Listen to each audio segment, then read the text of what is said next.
तो हेलो दोस्तों, स्वागत है आप सभी का हमारे यूट्यूब चैनल MD9 एजुकेशन में। दोस्तों, फोटोशॉप में आप देख सकते हैं मैंने एक न्यूबॉर्न बेबी का फोटो यहाँ पे ओपन किया है और बहुत ही खूबसूरत यहाँ पे ये फोटो दिख रहा है, ठीक है। लेकिन मैं इसको और थोड़ा अट्रैक्टिव बनाना चाहता हूँ यहाँ पे फोटोशॉप AI की मदद से। तो सबसे पहले मैं यहाँ पे एक इमेज आपको दिखा देता हूँ। ये इमेज आप देख सकते हैं, ये मैंने AI से जनरेट की इमेज है, ठीक है। तो इस इमेज के ऊपर उस ओरिजिनल इमेज को मैं यहाँ पे रिप्लेस करूंगा। थोड़ा सा यहाँ पे ब्लेंडिंग का काम करूंगा तो ये इमेज कुछ इस तरह से दिखने लगेगी, ठीक है। अभी दोनों इमेजेस को अगर हम कंपेयर करें तो ये इमेज इमेज में ये जो बच्चे का जो सर है, ये राइट साइड में है।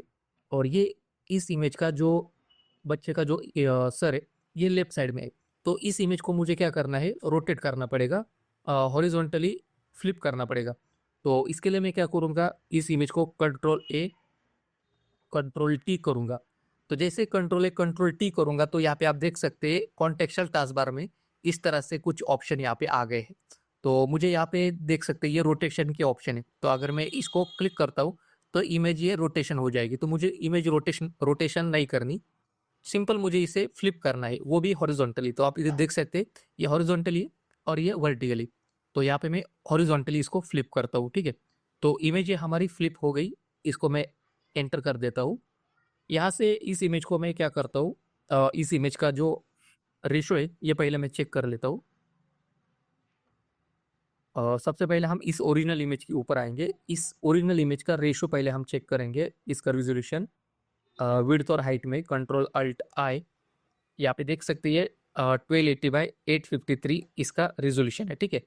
तो इसका विड्थ है 1280। तो ये इस इमेज का भी हम क्या करेंगे, जो विड्थ है उतना ही करेंगे।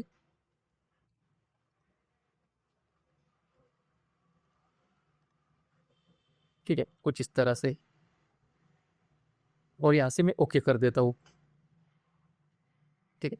अभी ये जो ओरिजिनल इमेज है इसको मैं क्या करता हूँ, Ctrl+A Ctrl+C और इस इमेज के ऊपर प्लेस कर देता हूँ। यहाँ पे कुछ इस तरह से इसको मैंने प्लेस कर दिया। अभी यहाँ पे एक काम करेंगे, इस ओरिजिनल इमेज को थोड़ा सा मैं क्या करता हूँ, इसका ओपेसिटी कम कर देता हूँ, जिससे मैं यहाँ पे इसको थोड़ा सा एडजस्ट कर सकूँ, अलाइन कर सकूँ ये नीचे वाले इमेज से, ठीक है। तो यहाँ पे नीचे वाला इमेज हमें यहाँ पे दिख रहा है।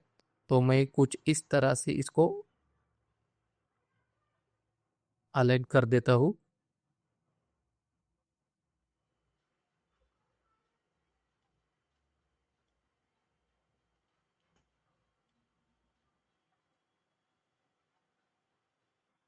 ठीक है, कुछ इस तरह से ये मैंने इसको अलाइन कर लिया। चाहिए तो आप थोड़ा सा इसको बड़ा भी कर सकते हैं, आप अपने हिसाब से एडजस्ट कर सकते हैं। यहाँ पे मैं ओपेसिटी वापस से 100 कर देता हूँ। ओपेसिटी यहाँ पे मैंने 100 कर दी। अभी यहाँ पे ये काम करेंगे कि इस इमेज का जो बैकग्राउंड है इसको मैं हटा देता हूँ। सबसे पहले इसका मैं डुप्लीकेट कॉपी बना लेता हूँ, Ctrl+J।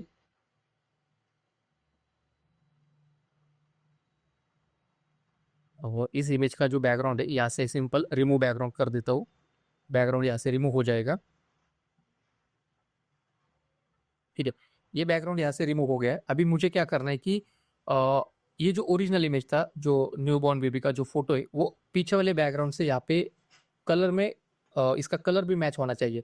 तो इसके लिए मैं क्या करूँगा, यहाँ पे इस इमेज को मैं सेलेक्ट कर लेता हूँ। यहाँ पे न्यूरल फिल्टर में जाऊँगा, फिल्टर, न्यूरल फिल्टर।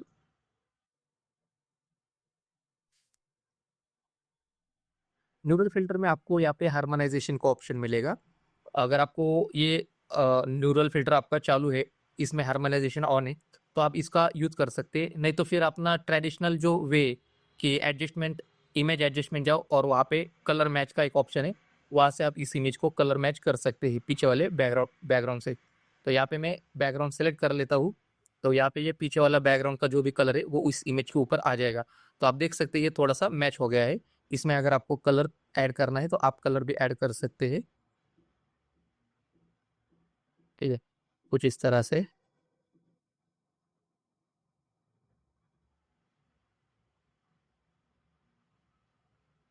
ठीक है। यहाँ से मैं ओके कर लेता हूँ,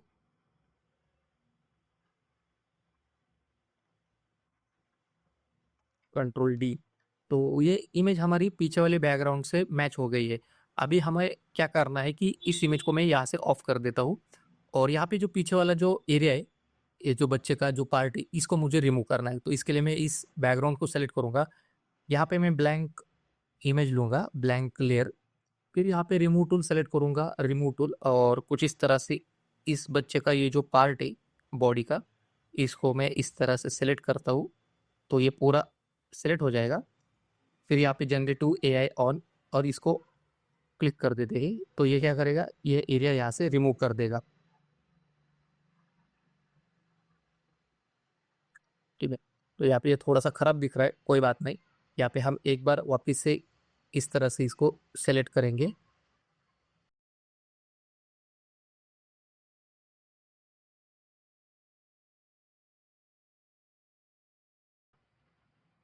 ठीक है, तो वो जो पार्ट था वो यहाँ से रिमूव हो गया। वापस से मैं हमारा जो सब्जेक्ट है इसको मैं ऑन कर देता हूँ। ठीक है, ये सब्जेक्ट हमारे यहाँ पे ऑन हो गया है। अभी आप देख सकते हैं कि इस पार्ट को अगर मैं यहाँ से इरेज कर देता हूँ, ये जो क्लोथ है पर्पल कलर का, इसके ऊपर हम ऐड कर सकते हैं। तो इसके लिए मैं क्या करूँगा, इस मास्क को मैं सेलेक्ट कर देता हूँ, मास्क को सेलेक्ट करूँगा, यहाँ से ब्रश लूँगा, और मैं यहाँ पे सॉफ्ट राउंड ब्रश लूँगा, और कुछ इस तरह से इसको इरेज कर दूंगा। ठीक है, जो पार्ट मुझे चाहिए उसको मैं वापस से इस तरह से लेके आऊँगा। ठीक है, मुझे ये पार्ट चाहिए। ठीक है, तो इस तरह से मैंने इसको एडजस्ट कर लिया।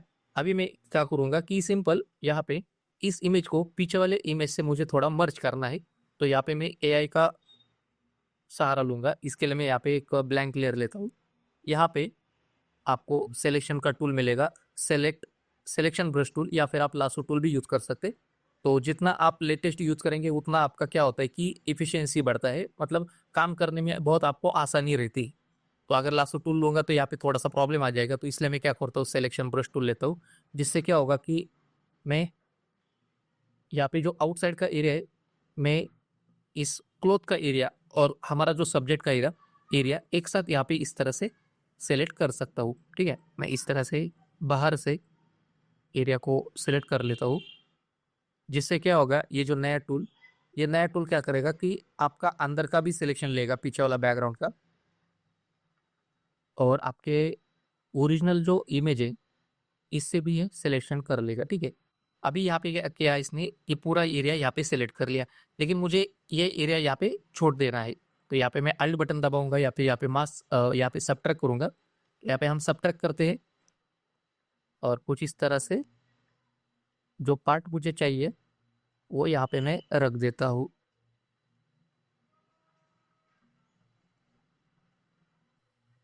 ठीक है, कुछ इस तरह से यहाँ पे वापस से ऐड करेंगे। और अगर आप माइनस करना चाहते हैं तो सिंपल अल्ट बटन दबाएंगे तो भी ये माइनस हो जाएगा। ठीक है, तो अभी यहाँ पे कुछ एरिया ऐड कर देते हैं, यहाँ पे माइनस कर देते हैं अल्ट दबा के। ठीक है, कुछ इस तरह से मैंने एरिया को यहाँ पे ये सेलेक्ट कर लिया है बाहर की तरफ से।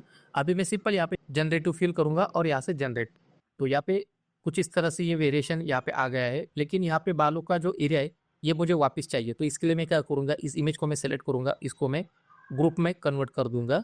ठीक है, यहाँ पे इसको मैं ग्रुप में डाल देता हूँ, ये ग्रुप में चला जाएगा। अभी इस ग्रुप को मैं क्या करता हूँ, मास्क ऐड कर देता हूँ। यहाँ पे मास्क, ग्रुप को मास्क चाहिए मुझे, ग्रुप को मैं सेलेक्ट करूँगा, यहाँ पे मास्क करूँगा, और यहाँ पे ब्रश टूल सेलेक्ट करूँगा, यहाँ पे ब्लैक कलर लूँगा, और जो एरिया मुझे यहाँ पे चाहिए उसे मैं इस तरह से रिकवर करूँगा।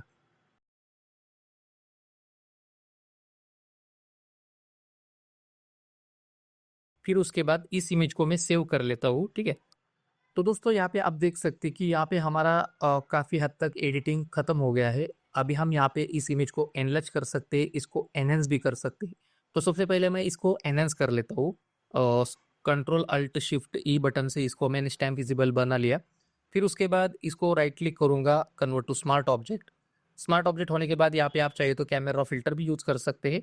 लेकिन मैं यहाँ पे लुमिनार नियो का जो सॉफ्टवेयर है, जो फोटोशॉप को एज अ प्लगइन यूज़ होता है, उसको मैं ऑन कर दूंगा, और उसको उस सॉफ्टवेयर की मदद से इस इमेज को मैं एनहांस करूंगा। तो यहाँ पे इमेज लुमिनार नियो में ओपन हो गई है। हम एडिट में जाएंगे, एडिट में आपको एनहांस का एक ऑप्शन मिलेगा, और इसको मैं इस स्लाइडर को थोड़ा सा यहाँ पे एडजस्ट कर लूँगा तो ये इमेज और यहाँ पे खूबसूरत दिखने लगेगा। ठीक है, आप पूरा स्लाइडर भी यहाँ पे लेंगे तो भी आपकी इमेज ख़राब नहीं होगी। ठीक है, तो आपको कितना यहाँ पे चाहिए वो आप यहाँ से सेट कर सकते हैं। यहाँ पे बहुत सारे ऑप्शन है, जैसे यहाँ पे डेवलप का एक ऑप्शन है, इसमें आप हाईलाइट को कम ज़्यादा कर सकते हैं। ठीक है, हाईलाइट को कम कर सकते हैं, एक्सपोजर को बढ़ा सकते हैं, कम कर सकते हैं। यहाँ पे शैडोज़ है, शैडोज़ को आप एडजस्ट कर सकते हैं। ठीक है, बहुत सारे ऑप्शन है, जैसे कि यहाँ पे रीलाइट का एक ऑप्शन है, यहाँ पे डेप्थ का एक ऑप्शन है।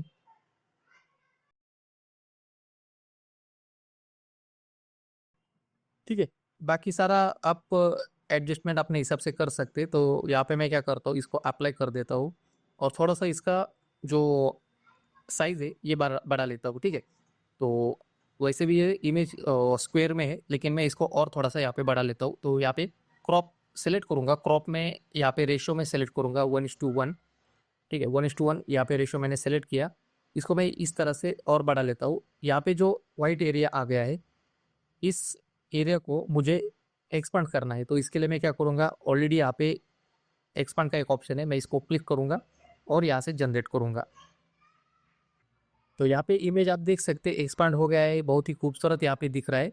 ठीक है, इसमें से जो भी वेरिएशन हमें अच्छा लगेगा उसको यहाँ पे पिक कर लेंगे। ठीक है, तो यहाँ पे मैं 2 नंबर का वेरिएशन फाइनल कर देता हूँ और यहाँ पे कंट्रोल अल्ट शिफ्ट ई की मदद से इसका स्टैम्प विजिबल लेयर बना लेता हूँ।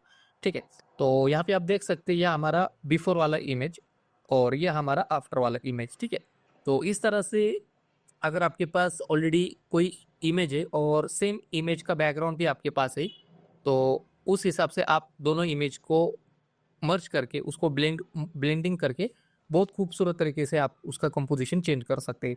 तो दोस्तों आज की इस वीडियो में अगर आपको कुछ भी अगर सीखने को मिला है तो इस वीडियो को ज़रूर लाइक करना, शेयर करना, सब्सक्राइब करना। तो आज की इस वीडियो में बस इतना ही, मिलते हैं अगले वीडियो में।